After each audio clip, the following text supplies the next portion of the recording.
Ces merveilleux fous volants sur leur drôle de machine, vous vous en souvenez peut-être, c'était un film il y a quelques années. L'action se passait bien sûr en Angleterre, le pays des paris stupides ou des défis géniaux, le pays du fair play de toute façon.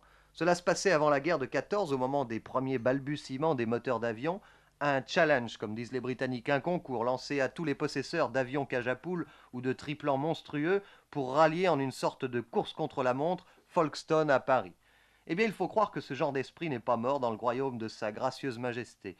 Puisqu'on vous en parle depuis le début de la semaine, un de nos confrères britanniques, le Daily Mail, a lancé un défi pratiquement identique, mais cette fois-ci entre Londres et New York. La distance a augmenté, mais il est vrai qu'on en est au temps du jet et de la fusée. Le plus extraordinaire dans l'affaire qui passionne en ce moment toute la Grande-Bretagne, c'est l'esprit d'émulation et de compétition qui s'est emparé des clubs privés comme des services publics, pour rivaliser à la fois de vitesse et d'originalité dans cette compétition inédite. Car je vous le rappelle, le Daily Mail a prévu deux classements, l'un pour le parcours le plus rapide, l'autre pour le plus original, celui au cours duquel les moyens de transport les plus bizarres auront pu être employés. Résultat, la course la plus folle et la plus échevelée des dernières années.